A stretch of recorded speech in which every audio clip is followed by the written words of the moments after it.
And departmental stores. FedEx एक courier company है, FedEx use the hand held bar code readers, ठीक है, in the field to identify the packages. अक्सर जो आजकल हम डाइवो से कोड कैश ऑन डिलीवरी पे जब हम चीज़ें भेज रहे होते हैं तो उनके पास एक बार कोड रीडर होता है जो कि बहुत सारे शॉपिंग मॉल्स में भी यूज़ हो रहा होता है। तो फेडेक्स जो टीसीएस कंपनी है या कोरियर की कंपनी है वो भी इसको यूज़ करती है, ठीक है। वो अपने प्रोडक्ट का जो बार कोड होता है उससे उस किस भेजने वाले का नाम, रिसीव करने वाले का नाम, रिसीव करने वाले का पता, भेजने वाले का पता, वो सारा कुछ उनके पास सिस्टम पे डिस्प्ले हो जाता है, ठीक है। तो वो एक बार कोड रीडर को यूज़ कर लेते हैं। अब बार कोड रीडर काम कैसे करता है? It converts the bar code two numbers. Bar code reader को वो कैसे करता है? वो बार कोड को नंबर में चेंज कर देता है। Computer find the number in the database, works by reflecting light. Amount of reflected light indicate the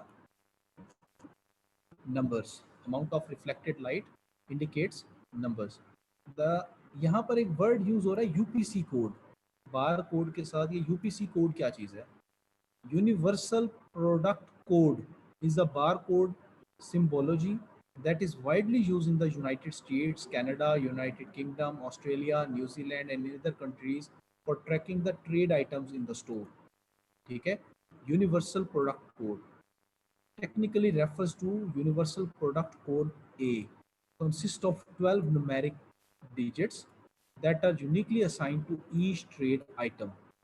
तो बेसिकली जो बार कोड होता है इसमें आपके पास 12 डिजिट्स होते हैं। कितने डिजिट्स होते हैं? 12 डिजिट्स।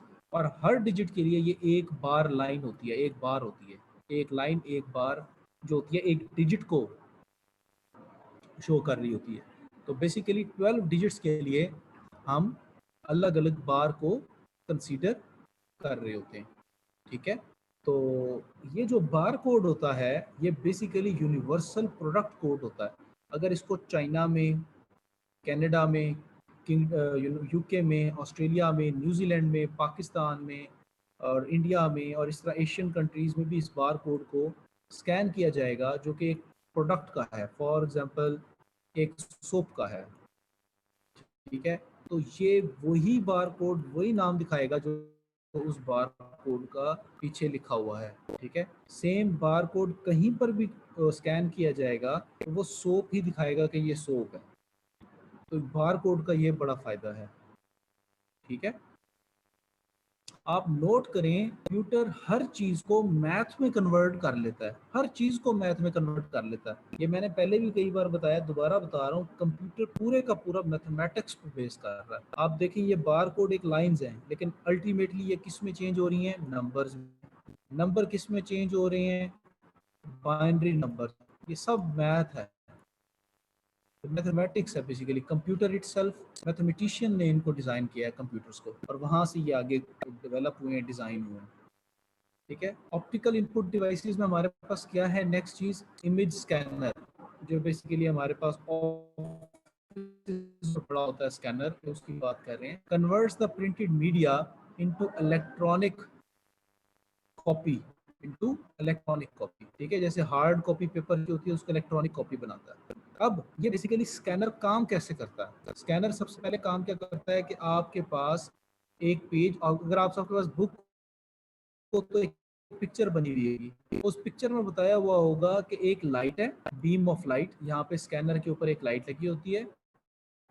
जब आप इसको पेज रखते हैं तो ये लाइट जो है ये लाइट इमिट करती है, बाहर लाइट निकालती है जो उस पेज को लगती है। पेज को लगने के बाद इसके अंदर यहाँ पे सेंसर्स लगे हुए हैं, जो सारी की सारी लाइट रिफ्लेक्ट होकर आती है वो इन सेंसर्स के अंदर चली जाती है। इस सेंसर के अंदर कोई 200 से लेके 300 छोटे छोटे डायोड होते हैं जो उस लाइट को सेंस करते हैं, इलेक्ट्रिक एनर्जी को, जो उस इलेक्ट्रिक एनर्जी को सेंस करते हैं। सेंस करने के बाद उस इलेक्ट्रिक एनर्जी को वो बार कोड्स में यानी कि इस 0011 की फॉर्म में चेंज करते हैं, जिसको बाद में कंप्यूटर क्या करता है 011 की फॉर्म से वापस ए बी सी के कैरेक्टर्स में चेंज करके आपको डिस्प्ले कर देता है। पहले क्या होता है, आप इसके अंदर एक लाइट लगी होती है, आप पेपर रखते हैं, पेपर के ऊपर ये लाइट थ्रो करता है, पेपर के ऊपर जो टेक्स्ट होता है वो लाइट को वापस रिफ्लेक्ट करता है। रिफ्लेक्शन होने के बाद यहाँ पे सेंसर्स के अंदर वो लाइट जाती है, वहां पर 200 से 300 की रेंज में डायोड्स लगे होती हैं जिसको हम ट्रांजिस्टर्स कहते हैं, मेड अप ऑफ ट्रांजिस्टर्स। वो डायोड्स क्या करती हैं, वो उस एनर्जी को इलेक्ट्रिक जो लाइट एनर्जी है उसको वो इलेक्ट्रिक एनर्जी में चेंज करके इसको देते हैं। जो इसका सर्किट है स्कैनर का सर्किट, वो सर्किट उस एनर्जी को चेंज कर देता है डिजिट्स में, नंबर कैरेक्टर्स में, जो कि हमें बाद में सॉफ्ट कॉपी की फॉर्म में कंप्यूटर के अंदर डिस्प्ले हो रहा होता है। ठीक है, इसी तरह से हमारे पास एक और डिवाइस है जिसको हम कहते हैं OCR, ऑप्टिकल कैरेक्टर रिकॉग्निशन, उसको हम कहते हैं OCR। OCR क्या करता है, कन्वर्ट करता है स्कैन्ड टेक्स्ट को इनटू एडिटेबल टेक्स्ट। OCR क्या करता है, स्कैन्ड टेक्स्ट को एडिटेबल टेक्स्ट में चेंज करता है। इसकी बहुत ही कॉमन एग्जांपल है, आप सबके पास कैम स्कैनर होगा ऐप। कैम स्कैनर ऐप आपको ये ऑप्शन देती है कि मैं ऑप्टिकल कैरेक्टर रिकॉग्निशन आपके लिए कर सकती हूँ। वो आपसे कहती है कि आपके पास अगर एक पिक्चर है, आप उस पिक्चर को मुझे दो, उस पिक्चर के अंदर जहां जहां पे टेक्स्ट की लाइंस होंगी, मैं उसमें से उन लाइंस के अंदर जो टेक्स्ट के कैरेक्टर्स हैं, मैं वो कैरेक्टर्स जो है वहां से उस OCR के जरिए उनको डिटेक्ट करूंगी। जिस तरह से आपका स्कैनर डिटेक्ट करता है, लाइट जाएगी कैरेक्टर के ऊपर, वो होगी, वापस अंदर आएगा, वो उसको डिजिटली समझ लेगा ये क्या है। इस तरह से सारे कैरेक्टर्स को वो मैं आपको अलग करके एडिटेबल वर्ड की फाइल बना के दे दूंगा, आप उसको बाद में एडिट कर लेना। तो OCR ये करता है। आपके पास जो बना हुआ आज के दिन में, आपने कल के दिन में एक तस्वीरें बनाई है ना असाइनमेंट सबमिट करने के लिए, वो तस्वीर आपने क्या करनी है, इसको देनी है कैम स्कैनर को और कहना है OCR अप्लाई करो। या कोई ऑनलाइन मोबाइल ऐप्स के जरिए आपने वहां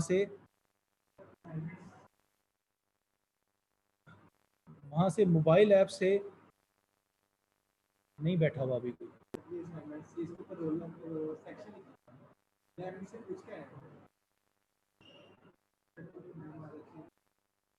तो बेसिकली क्या है कि आपके पास, आपने ना गूगल प्ले स्टोर से आपने क्या करना है, एक OCR लिखकर ऐप डाउनलोड कर लेनी है, OCR ऐप।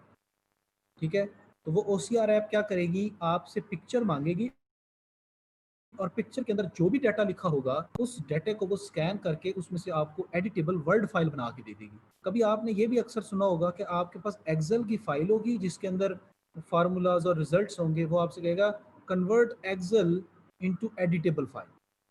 ठीक है, आप उसको चेंज कर सकते हैं, ऑनलाइन भी चेंज हो जाता है, कंप्यूटर के अंदर भी। ठीक है, वेबसाइट्स हैं ऐसी बहुत सारी। तो ईच लेटर वो स्कैन करता है, letter are compared to known letters, best match is entered into the document. ठीक है, और जैसे मिसाल के तौर पर उसने स्कैन किया, तो उसको स्कैन किया हुआ लेटर इस तरह से लगा ए।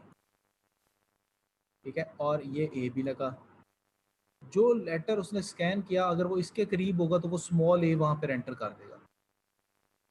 ठीक है, इस तरह से वो पूरे लेटर्स को मैच कर लेता है। Best match is entered into document, rarely 100% accurate. तो कहता बहुत कम इस तरह से होता है कि पूरा 100% एक्यूरेट डॉक्यूमेंट ही वो प्रिपेयर करे। हो सकता है इससे कम ही होगा, 100 से कम होगा, लेकिन अच्छा डॉक्यूमेंट वो प्रिपेयर कर देता है। ठीक है, इसके बाद हमारे पास जो चीज़ है वो है ऑडियो विजुअल इनपुट डिवाइसेस। ठीक है, पहले हमारे पास था खाली इनपुट डिवाइसेस। इनपुट डिवाइसेस में भी दो तरह की डिवाइसेस थी। एक डिवाइसेस थी जिसके अंदर से ऑप्टिकल डिवाइस थी, दूसरी थी एक हैंड हेल्ड डिवाइसेस थी, और दूसरी वैसे सिंपल हैंड हेल्ड डिवाइसेस थी हमारे पास, जैसे माउस और उसकी कैटेगरीज थी, सिंपल माउस और बाकी। तो अब हमारे पास ऑडियो विजुअल डिवाइसेस है। ऑडियो विजुअल कैसे है कि इसमें दो बातें करेगा, एक वो करेगा ऑडियो की यानी कि माइक्रोफोन, और विजुअल की वो बात करेगा जिससे आप उस पिक्चर को विजुलाइज कर सकते हैं, देख सकते हैं। और फिर इनपुट डिवाइसेस, कौन सी ऐसी इनपुट डिवाइसेस हैं जो वीडियो को इनपुट करेगा सिस्टम के अंदर, या ऑडियो को सिस्टम के अंदर इनपुट करेगा एज ए डिवाइसेस। माइक्रोफोन्स में पहली हमारे पास वो ऑडियो डिवाइस है जो कि माइक्रोफोन से डाटा जो है वो कंप्यूटर के अंदर इनपुट किया जा सकता है एज एन इनपुट डिवाइस। ठीक है, तो माइक्रोफोन्स एक पहली एग्जांपल है इनपुट डिवाइस की, पहली एग्जांपल है। अब माइक्रोफोन से हम क्या कुछ कर सकते हैं? पहले हम माइक्रोफोन से हम पहला काम क्या कर सकते हैं?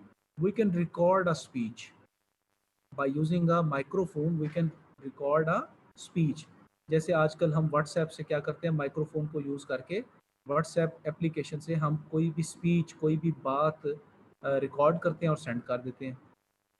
एक काम हम ये कर सकते हैं। दूसरा ये कर सकते हैं, जो रिकॉर्डिंग हमारे पास है उसी रिकॉर्डिंग को हम क्या करें, मैच करें किसी और रिकॉर्डिंग के साथ और पता करें कि ये किसकी आवाज़ है। इसको हम कहते हैं स्पीच रिकग्निशन। ठीक है, अंडरस्टैंड द ह्यूमन स्पीच। ठीक है, अलाउज द डिटेक्शन और कंट्रोल ऑफ अ कंप्यूटर। सही है। आजकल आपके पास मोबाइल्स के अंदर, एंड्रॉयड फ़ोन्स के अंदर अक्सर आप जब गूगल खोलें या आप कोई आइटम्स ओपन करें तो वो आपसे कहता है, यूट्यूब के ऊपर भी आपसे कहता है कि आप बस बोलें, और आप जो बोलेंगे, स्पीच जो बोलेंगे, मैं उसको रिकॉग्नाइज़ करूँगा कि आप बोल रहे हैं, तो मैं वो लिखा हुआ आपको दिखा दूँगा। ठीक है, माइक, एक माइक बना हुआ आएगा गूगल पे, जब आप google.com ओपन करते हैं तो वहाँ पे माइक बना हुआ आता है। तो ये बेसिकली स्पीच रिकग्निशन की बड़ी फेमस एग्जांपल है। ठीक है, matches the spoken sound to the known phonemes. ठीक है, enter the best match into the document. Audio visual के अंदर हमारे पास जो है नेक्स्ट है म्यूजिकल इंस्ट्रूमेंट डिजिटल इंटरफेस है ऑडियो डिवाइसेस में। ऑडियो डिवाइसेस में हमारे पास जो नेक्स्ट चीज़ है वो है म्यूजिकल इंस्ट्रूमेंट। ठीक है, और उसका हमारे पास डिजिटल इंटरफेस हो, डिजिटल इंटरफेस हो। ठीक है, तो MIDI हम इसको कहते हैं, musical instrument digital interface, connects the musical instrument to the computer. ठीक है, डिजिटली रिकॉर्ड द वॉइसेस और play back of the music. ठीक है, जैसे हमारे पास गानों में एक सिंगर की आवाज़ होती है और एक उसके पीछे जो धुन चल रही होती है किसी पियानो की या किसी चीज़ की, तो वो हमारी प्ले बैक होती है। ठीक है, musicians can produce a professional results. ठीक हो गया। उसके बाद जी हमारे पास है जो वीडियो डिवाइसेस हैं, विजुअल डिवाइसेस। विजुअल डिवाइसेस में हमारे पास क्या क्या है जनाब? विजुअल डिवाइसेस में हमारे पास पहली चीज़ है डिजिटल कैमरा। आप इमेजेस को कैप्चर करते हैं electronically, no film is needed, image is stored as JPG। ठीक है, और memory card are use to store the images, used in a variety of professions. Used in a variety of professions में हम इसको use कर लेते हैं, जो कि विजुअल इनपुट डिवाइसेस हैं, जिसमें कैमरा शामिल होता है और बाकी सारी चीज़ें। ठीक है, मेजर जो चीज़ है विजुअल डिवाइसेस में वो कैमरा है। कैमरा क्या करता है? विजुअल डिवाइसेस से मतलब है ऐसी डिवाइसेस जो कि वीडियो बनाने की कैटेगरी में आए। ठीक है, और उससे हम इनपुट कर सकें, डाटा बना सकें, क्रिएट कर सकें। ठीक है, तो डिजिटल कैमरा वो एक ऐसी चीज़ है जिससे हम ये वीडियोस बना सकते हैं और उनको हम स्टोर भी कर सकते हैं। ये चैप्टर 3 नहीं है, मैंने पहले भी बताया आपको, ये चैप्टर 2 है, उसका पार्ट B था। सही है, और यहाँ तक आप लोग इसको करेंगे, फर्दर फिर इंशाल्लाह हम देख लेते हैं इसका जो थर्ड पार्ट है। जी बच्चे, अभी किसी ने अपना हाथ खड़ा किया हुआ था, फिर उसने नीचे कर लिया हाथ। ठीक है जी, यहाँ तक हमारा अभी है, इसको यहीं पे ख़त्म करते हैं। आप लोगों ने क्या करना है कि अपना जो आप लोगों के पास असाइनमेंट है, किसी बच्चे की रह गई है और वो बच्चा स्किप हो गया है, तो काइंडली वो अपनी असाइनमेंट्स जो है वो बच्चे अपनी असाइनमेंट अपलोड कर दें। अपलोड करने पे का जो तरीका है,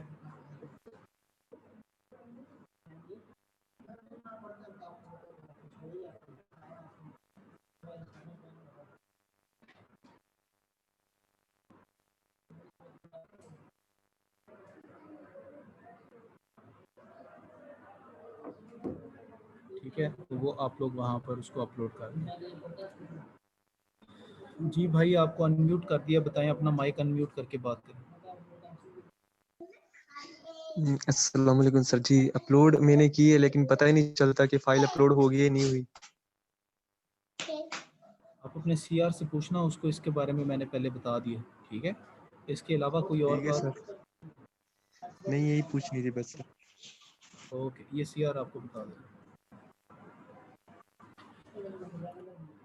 ठीक है, यहाँ पर हम इसको अभी ख़त्म कर रहे हैं। आप सारे बच्चे क्या करें कि अपनी अटेंडेंस जो है वो दे दें, और मीनवाइल मैं आपको कुछ दिखाता हूँ, वो भी देख लेते हैं।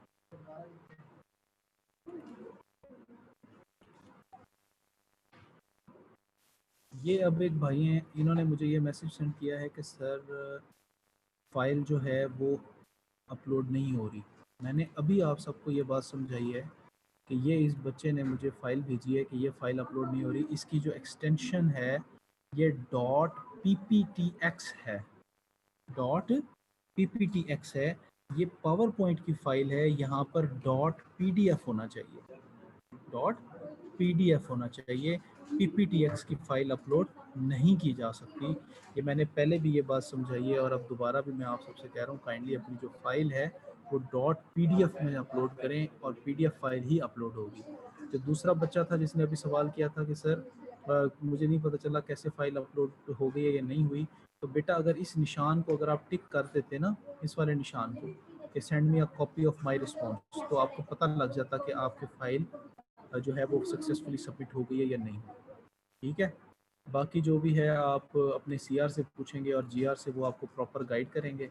और आज ही आप इस फाइल को अपलोड करें, और आज आपके पास लास्ट टाइम है, नेक्स्ट फिर मैं इसको लॉक कर दूँगा।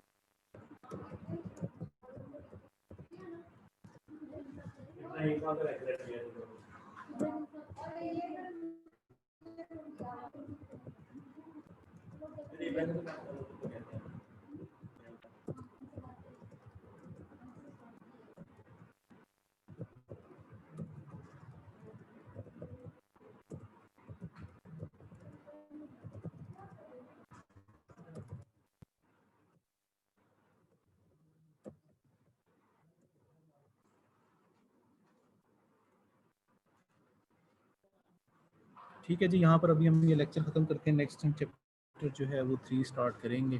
तो बाकी अगर अच्छा अटेंडेंस जो है वो आप सारे लगा लें, अगर किसी ने नहीं लगाई और कोई रह गया, अगर कोई बच्चा रह गया तो मैंने अटेंडेंस चैट इनेबल कर दिया, काइंडली अपनी अटेंडेंस लगा दें।